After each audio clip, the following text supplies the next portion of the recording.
कि लोगों को वहाँ से शिफ्ट ही करना पड़ेगा, ताकि कोई बड़ी घटना ना हो। ऑलरेडी थी और लोगों को तबीयत खराब होने की चीज़ें हो चुकी हैं और बदतर स्थिति नहीं हो, उसके लिए हम लोग आज अब हम 1 बजे उठे ना, तो उठने के बाद अचानक गिर गए, बेहोश हो गए।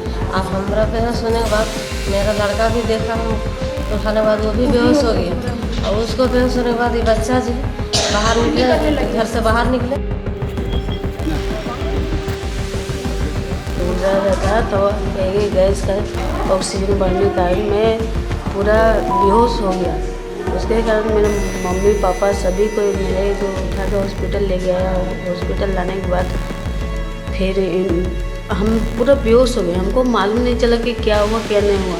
उसके बाद धीरे डॉक्टर इलाज किया। उसके बाद नमस्कार, जोहार भारत मित्र देख रहे हैं आप। मेरा नाम अभिषेक भारती है। जो आपने सुना वो बेहद डराने वाला था। धनबाद के केंदुआडीह क्षेत्र में बंद कोयला खदान से जहरीली गैस, जो मेन कार्बन मोनोऑक्साइड है, इसका रिसाव होता है और यह भूमिगत कोयला आग के कारण पिछले 5 दिन से जारी है। यह गैस 3 जगह, जीएम बंगाल के पास, नया डेरा नंबर 1 गेट और केंदुआ नंबर 5 से निकल रही है, जिससे राजपूत बस्ती सहित आसपास के इलाके बेहद खतरनाक घोषित हो चुके हैं। गैस का स्तर 1500 ppm तक पहुंच गया है, जो सिरदर्द, चक्कर और बेहोशी जैसी समस्याओं का कारण बन रहा है। 2 महिलाओं की मौत हो चुकी है। बचाव के उपाय तत्काल प्रभावित क्षेत्र खाली करने की बात कही जा रही है और प्रशासन जो जगह चयनित कर चुका है, जैसे बेलगड़िया टाउनशिप या कोई अस्थायी कैंप, वहां पर शिफ्ट होने की गुजारिश कर रहा है। मास्क पहनने की गुजारिश है, घर के दरवाजे खिड़कियां बंद रखने की बात है और ताजी हवा वाले खुले स्थान पर रहने की बात है, क्योंकि ये गैस रंगहीन है और गंधहीन है, तो इसीलिए इसको डिटेक्ट कर पाना बहुत मुश्किल है। लेकिन अगर आपको सिर दर्द, उल्टी, मिचली, इस तरीके की कोई फीलिंग आ रही है, तो इस पर तुरंत ध्यान दें। NH 32 पर वाहन बहुत धीमी गति से चलाएं, क्योंकि मुख्य सड़क तक गंध पहुंच रही है। प्रशासन, BCCL और विशेषज्ञ टीम जैसे IIT, ISM की जो टीम है, वो मॉनिटरिंग कर रही है और 25,000 लोगों के विस्थापन की प्रक्रिया तेज हो चुकी है।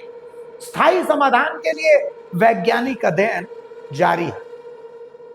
असल में केंदुआडीह थाना क्षेत्र में गैस का कहर लगातार जारी है। कोल इंडिया के तकनीकी निदेशक की माने तो इस क्षेत्र में जहरीले गैस का प्रकोप लगातार बढ़ता जाएगा, ये अभी घटेगा नहीं।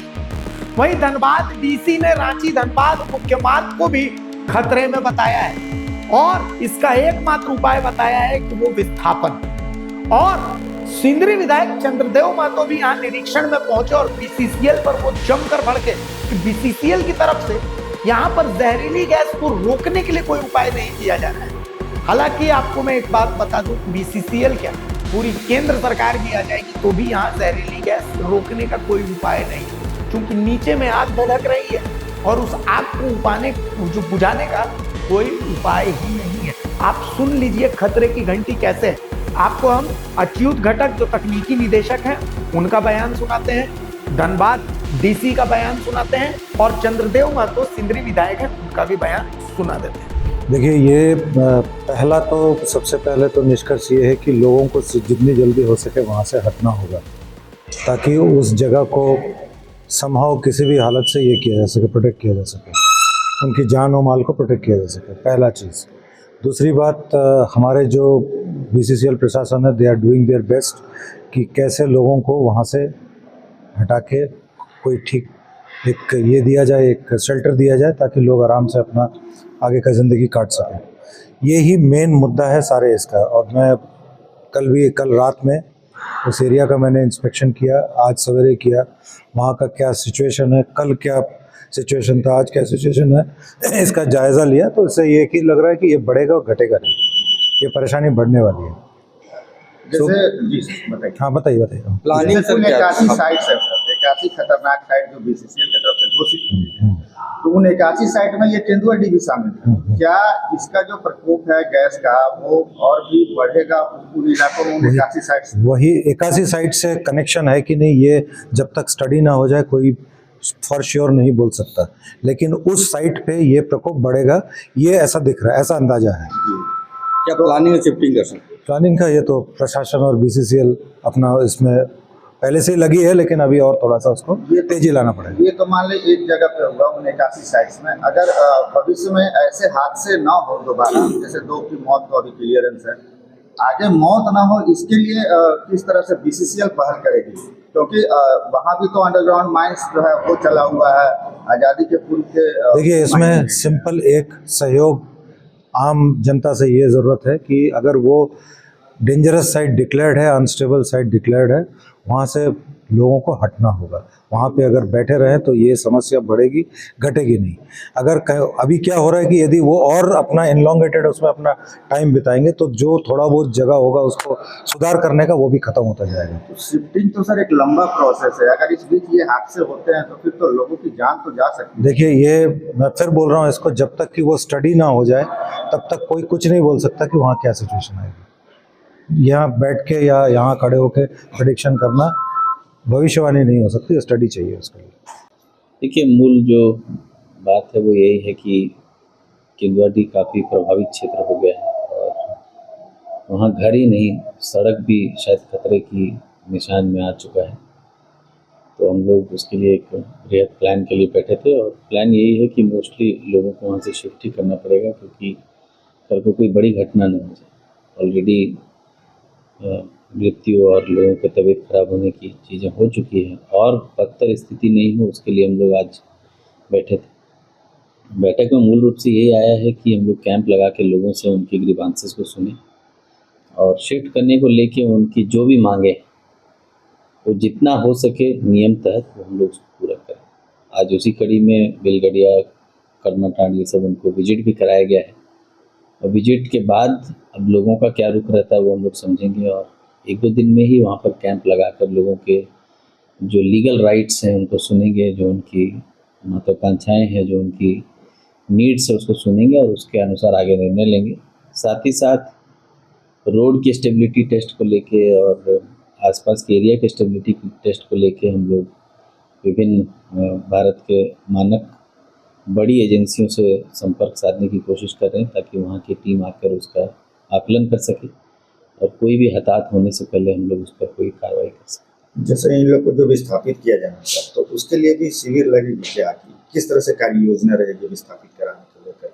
देखिए, विस्थापन जो होना है वो लगातार हमेशा से होता रहा है। ऑलरेडी 3700 फैमिलीज बेलगड़िया में भी रह रहे हैं, हज़ारों की संख्या में लोग कर्मटांड में भी रह रहे हैं। तो पुरानी प्रक्रिया है, उसी से होगा। पर जेएमपी 2.0 में जो नए प्रावधान हैं, जिसमें 1 नहीं 2 फ्लैट मिलना है, जिसमें जो रिहैबिलिटेशन का जो मुआवजा है, रेंट मुआवजा है, लाइवलीहुड का जो मुआवजा है, वो एक मुश्त राशि मिलनी है, वो सब हम लोग ईमानदारी से चीज़ों को करेंगे और मैक्सिमम बेनिफिट जो स्थानीय लोगों को हो पाएगा नियम से, सरकारी नियमों के तहत, हम लोग देने की कोशिश करेंगे। क्योंकि जो घटना हो रही है उसमें स्थानीय लोगों का कोई दोष नहीं है और ये एक तरह से बहुत ही मार्मिक स्थिति है, जिसमें हम लोग जितना मदद कर सकें स्थानीय लोगों की शिफ्टिंग में और उनको रिम्बर्समेंट देने में उतना अच्छा होगा। साथ ही जो टाउनशिप्स हैं उसकी स्थिति one of the best township कैसे बने उसके लिए हम लोग लगातार प्रयासरत हैं और उसमें मैं लगभग रोज़ ही हम लोग डिस्ट्रिक्ट लेवल पे उसके लिए मीटिंग करते हैं और रोज़ कुछ ना कुछ नया उसमें करने का प्रयास कर रहे हैं ताकि जो लोग वहाँ जाएं उनको इस बात का अफसोस नहीं हो कि वो जो दशकों से अपने घर में रह रहे थे उनको छोड़ के नई जगह जाना। ये तो इंक्रोचमेंट वाली बात हो गई सर, रैयतों के लिए सर क्या कुछ बात? वो जो कैंप लगना है उसमें सभी का क्लेम लेने की जो मैंने बात कही उसमें यही है कि उनका जो भी क्लेम, वो रैयत है तो उनका लैंड क्लेम है, उनका अपना घर बना हुआ है तो घर का वैल्यूएशन का क्लेम है, अगर वो इंक्रोचर हैं तो उनका राइट टू डिस्प्लेसमेंट का क्लेम है। तो जो भी क्लेम जिसका भी जैसा है वो सारे क्लेम्स को हम लोग सुनेंगे। पर मैं आपके माध्यम से ये अपील करना चाहूँगा कि हम लोग सभी चीज़ों को अच्छे से सर्वे करके नोट करेंगे और जो आपके द्वारा क्लेम किया जाएगा वो सब नोट होगा और जो जेन्युइन होगा वो हम लोग उसको करने का 100% कोशिश करेंगे। पर और जाने नहीं जाए और हताहत नहीं हो, इसके लिए वही अनुरोध होगा कि जिला प्रशासन पर, बीसीसीएल की पूरी टीम पर भरोसा करके एक बार आप लोग शिफ्ट करने का ही कोशिश करिए, क्योंकि अभी भी जो स्थिति है वो बहुत भयावह है और लोग जो जा रहे हैं, टेक्निकल टीम भी जो कोल इंडिया से आई उनका भी यही कहना है कि सर वैसे भी लोग अभी वहाँ ज़्यादा रह नहीं रहे हैं, जो लोग भी हैं वहाँ के वो लोग भी अपने रिश्तेदारों के यहाँ चले गए हैं अपनी जान बचाने के लिए। तो ऐसा समझिए कि बेलगड़िया के पूर्व जो लोग वहाँ रह रहे हैं वो आपके रिश्तेदार ही हैं, हम सब एक ही समाज से हैं, तो यही समझ कर शिफ्ट हो जाइए। और बाकी जो मुआवजा है, जो उनका लीगल राइट है, मैं यही कहना चाहूँगा कि राज्य सरकार विस्थापन को लेके अत्यंत ही सेंसिटिव सरकार है और किसी का भी विस्थापन बिना उसके हक को दिए हुए कभी ये सरकार नहीं करती है, तो हम लोग उसको इंश्योर करें। आकांक्षाएँ हैं जो उनकी नीड्स है उसको सुनेंगे और उसके अनुसार आगे निर्णय लेंगे। साथ ही साथ रोड की स्टेबिलिटी टेस्ट को लेके और आसपास के एरिया के स्टेबिलिटी टेस्ट को लेके हम लोग विभिन्न भारत के मानक बड़ी एजेंसियों से संपर्क साधने की कोशिश कर रहे हैं ताकि वहाँ की टीम आकर उसका आकलन कर सके और कोई भी हताहत होने से पहले हम लोग उस पर कोई कार्रवाई कर सकें। जैसे इन लोग को जो विस्थापित किया जाना था, तो उसके लिए भी शिविर लगेगी क्या? किस तरह से कार्य योजना रहेगी विस्थापित कराने को लेकर? देखिए, विस्थापन जो होना है वो लगातार हमेशा से होता रहा है। ऑलरेडी 3700 फैमिलीज बेलगड़िया में भी रह रहे हैं, हज़ारों की संख्या में लोग कर्मठान में भी रह रहे हैं, तो पुरानी प्रक्रिया है उसी से होगा।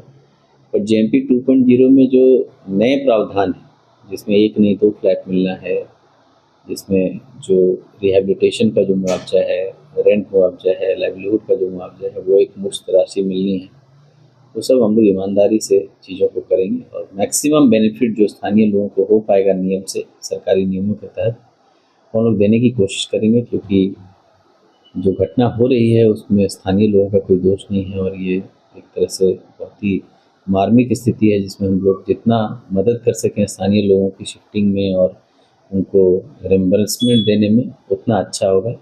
साथ ही जो टाउनशिप्स हैं उसकी स्थिति one of the best township कैसे बने उसके लिए हम लोग लगातार प्रयासरत हैं और उसमें मैं लगभग रोज़ ही हम लोग डिस्ट्रिक्ट लेवल पर उसके लिए मीटिंग करते हैं और रोज़ कुछ ना कुछ नया उसमें करने का प्रयास कर रहे हैं ताकि जो लोग वहाँ जाएं उनको इस बात का अफसोस नहीं हो कि वो जो दशकों से अपने घर में रह रहे थे उनको छोड़ के नई जगह जाना। ये तो इंक्रोचमेंट वाली बात हो गई सर। रैयतों के लिए सर क्या कुछ बात है? तो जो कैंप लगना है उसमें सभी का क्लेम लेने की जो मैंने बात कही उसमें यही है कि उनका जो भी क्लेम, वो रैयत है तो उनका लैंड क्लेम है, उनका अपना घर बना हुआ है तो घर का वैल्यूएशन का क्लेम है, अगर वो इंक्रोचर हैं तो उनका राइट टू डिस्प्लेसमेंट का क्लेम है। तो जो भी क्लेम जिसका भी जैसा है वो सारे क्लेम्स को हम लोग सुनेंगे। पर मैं आपके माध्यम से ये अपील करना चाहूँगा कि हम लोग सभी चीज़ों को अच्छे से सर्वे करके नोट करेंगे और जो आपके द्वारा क्लेम किया जाएगा वो सब नोट होगा और जो जेन्युइन होगा वो हम लोग उसको करने का 100% कोशिश करेंगे। और जाने नहीं जाए और हताहत नहीं हो, इसके लिए वही अनुरोध होगा कि जिला प्रशासन पर, BCCL की पूरी टीम पर भरोसा करके एक बार आप लोग शिफ्ट करने का ही कोशिश करिए, क्योंकि अभी भी जो स्थिति है वो बहुत भयावह है। और लोग जो जा रहे हैं, टेक्निकल टीम भी जो कोल इंडिया से आई, उनका भी यही कहना है कि सर वैसे भी लोग अभी वहाँ ज़्यादा रह नहीं रहे हैं, जो लोग भी हैं वहाँ के वो लोग भी अपने रिश्तेदारों के यहाँ चले गए हैं अपनी जान बचाने के लिए। तो ऐसा समझिए कि बेलगड़िया के पूर्व जो लोग वहाँ रह रहे हैं वो आपके रिश्तेदार ही हैं, हम सब एक ही समाज से हैं, तो यही समझ कर शिफ्ट हो जाइए। और बाकी जो मुआवजा है, जो उनका लीगल राइट है, मैं यही कहना चाहूँगा कि राज्य सरकार विस्थापन को लेके अत्यंत ही सेंसिटिव सरकार है और किसी का भी विस्थापन बिना उसके हक को दिए हुए कभी ये सरकार नहीं करती है, तो हम लोग उसको इंश्योर करें। खौफ क्या होता है अगर आपको समझना है तो धनबाद के केंदुआडीह को आपको समझना पड़ेगा। जरा सोचिए, आप घर में सो रहे हैं, अचानक सोए सोए में आपका दम घुटने लगे, आप सांस भी नहीं ले पाए, आपको लगे कि आपको चक्कर आ रहा है, आप खड़े होने की कोशिश करें लेकिन गिर जाए, आप चिल्लाना चाहें लेकिन आवाज नहीं निकल रही और फिर आप बहुत मुश्किल से चिल्लाते हैं किसी का नाम कि भाई कोई मदद करे, पर आप जिसका नाम चिल्ला रहे हैं, आप आवाज लगा रहे हैं, उसका भी यही हाल है और वो आपका नाम चिल्ला रहा है, तो आपकी हालत क्या होगी? केंदुआडीह में यही हुआ है। सुनिए खौफ और दर्द की कहानी स्थानीयों की जुबानी, आप डर जाएंगे। क्या हुआ है बच्चा को? इसको 7 बजे हम लोग साथ ही से आए तो 8 बजे से इसका तबीयत खराब हो गई। क्या हुआ था बच्चा को? तो सोने के बाद हम सोचे कि आँख में काटने लगे, फिर बाहर निकाले तो इसको उल्टी होने लगा। एक बार उल्टी हो गई, उल्टी हो गई, फिर पूरा जैसे मतलब ठंडा से एकदम कपने लगा। क्या कारण से? शादी में गए थे। ठंडी के कारण से हुआ है, सर्दी क्या हुआ। जैसे हम लोग खाना ना खा करके सोए थे, अब हम 1 बजे उठे ना, तो उठने के बाद अचानक गिर गए, बेहोश हो गए। अब हमारा बेहोश होने के बाद मेरा लड़का भी देखा हमको, तो उठाने के बाद वो भी बेहोश हो गया। और उसको बेहोश होने के बाद ये बच्चा जो है बाहर निकले, घर से बाहर निकले, बस पूरा ये उल्टी 5-6 गो ने उल्टी एकदम। तो फिर बस्ती वाला लगा लो, थाना में पुलिस को फ़ोन किया, पुलिस गई, एम्बुलेंस ले करके पुलिस हम लोग के ले गए। इस्माइल भी आ रहा था हम लोग का घर से, रूम से भी आ रहा था। रूम से मतलब हल्का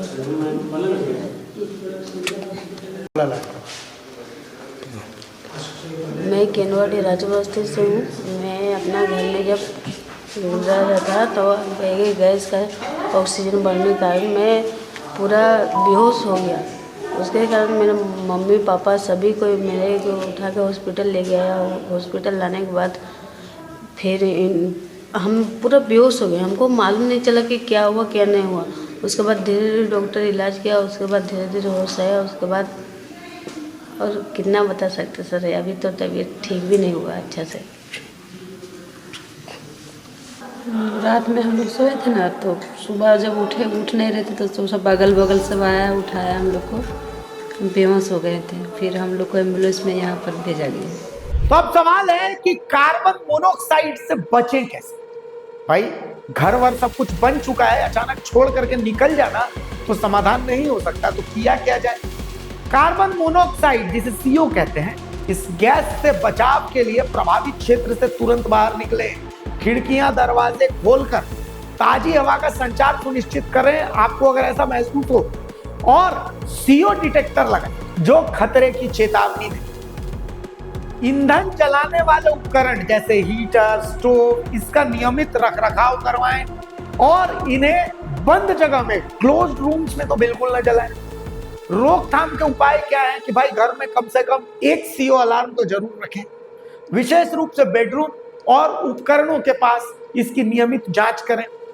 गैसोलीन इंजन, ग्रिल या जनरेटर को कभी घर के अंदर या बंद गैरेज में न चलाएं। हीटिंग के लिए ओवन या वेंटलेस जो हीटर होता है उसका उपयोग मत कीजिए। और चिमनी, वेंट और फ्लूज को मलबे, बर्फ से साफ रखें और योग्य टेक्नीशियन से सालाना इसका निरीक्षण भी करवाएं। खैर वो सब तब जब आप बच जाइए। और लक्षण अगर आपको दिखे जैसे सिर दर्द हो, चक्कर आए, तितली आए, थकान फील हो, तो तुरंत 108 या इमरजेंसी नंबर पर कॉल करें और चिकित्सकीय सहायता लें। अंगीठी या कोयले के उपयोग के समय दरवाजे खिड़की खुली रखें। और इसके साथ ही धनबाद में आज जो केंदुआडी के सबसे नजदीकी अस्पताल है, वहां की क्या व्यवस्था है वो भी एक बार सुन लीजिए। देखिए, जो अभी के हालात है जिसमें पाया गया है कि वहाँ पे गैस रिसाव केंदुआडी में हो रही है, उससे अफेक्टेड जो भी मरीज मिल रहे हैं मुझे, तो वो मरीज हमारे पास आ रहे हैं, रीजनल हॉस्पिटल कुस्तौर में आ रहे हैं। हमारी तरफ से 6 एम्बुलेंस विद ऑक्सीजन और पैरामेडिकल स्टाफ केंदुआडी थाना जो साइट बनाया गया है वहाँ पे तैनात है 24 घंटा। जहाँ पे भी मरीज पाए जा रहे हैं, मिल रहे हैं, वहाँ से मरीज को लेकर के और फिर उनको रीजनल हॉस्पिटल कुस्तौर लाया जा रहा है। रीजनल हॉस्पिटल कुस्तौर में उनको एडमिट किया जा रहा है, सारा वाइटल्स देखा जा रहा है और ऑक्सीजन सपोर्ट से हमारा पूरा लैस है अस्पताल अभी फ़िलहाल। और पूरी तरीक़ा से उनको सुचारू रूप से जो ट्रीटमेंट दिया जा सकता है इस घटना में और इस बीमारी में, इस पॉइजनिंग में, वो हम अपनी तरफ से पूरी तरीक़ा से उनको देने से निश्चय अपना उपयोग कर रहे हैं। अभी तक कितना पेशेंट आपके यहाँ आए? अभी तक जो है, जब से हमारे पास मरीज आना स्टार्ट हुए, टोटल 18 मरीज अपने पास आए हैं, जिसमें से 14 मरीज एडमिट हुए हैं और 3 मरीज ऐसे हैं 18 में से जिनको इमरजेंसी में आए, वो पूरी तरीके से स्वस्थ हैं और वो उनका वाइटल्स भी पूरा नॉर्मल था। तो उनको OPD देख करके और उन्हें फिर छोड़ दिया गया कि अगर दिक्कत होती तो बताएंगे। ज़्यादातर क्या चीज़ का सिम्टम आ रहा है ये मरीज का? ये जो अभी है उसमें बेसिकली 3-4 सिम्टम जो कॉमन है, जो सबसे ज़्यादा जो है वो थोड़ा ब्रीदिंग डिफ़िकल्टी हो रही है, सांस लेने में दिक्कत हो रही है, वोमिटिंग हो रहा है और थोड़ा चक्कर भी आ रही है कुछ लोगों को। 1-2 मरीज में थोड़ा बेहोशी का भी पाया गया कि वो घर में बेहोश होकर के गिर गए थे, मगर यहाँ आने के बाद उनको ऑक्सीजन सपोर्ट देने के बाद वो पूरी तरीक़े से स्वस्थ हो गए। और ऐसे भी बहुत क्रिटिकल पेशेंट्स वगैरह नहीं मिले हैं, जब वो समय रहते हुए हमारे पास पहुंच जा रहे हैं तो वो अच्छे तरीक़े से स्वस्थ हो जा रहे हैं। अभी फ़िलहाल मेरे पास जितने भी मरीज़ एडमिट हैं, 8 मरीज़ एडमिट हैं, 8 लगभग स्वस्थ हैं और जिसमें से कुछ मरीज़ 24 घंटा का से ज़्यादा हो गया सुपरविज़न में, तो वो उनको अगर सारा चीज़ वाइटल्स स्टेबल रहेगा तो उनको फर्दर डिस्चार्ज करने का हम लोग प्रयास कर रहे हैं, ताकि अगला अगर कोई मरीज आए तो हमारे पास पर्याप्त बेड रहे खाली और हम उसका जो है स्वास्थ्य को देख सकें। ये कह सकते हैं कि पूरी तरह से जो है हॉस्पिटल अलर्ट मोड पर है। अभी पूरी तरीक़े से अस्पताल अलर्ट मोड में और बेसिकली हमेशा ही रहता है, मगर चूँकि ये ऐसा घटना है जो कि आपदा है, जो कि बिन बताए आया है, तो इस घटना में और भी जितनी भी चीज़ें मुझे संसाधन की ज़रूरत है वो हमारी जो अथॉरिटी है वो मुझे मुहैया करा रही है और हम उसी बेस पे सारा काम को कर पा रहे हैं।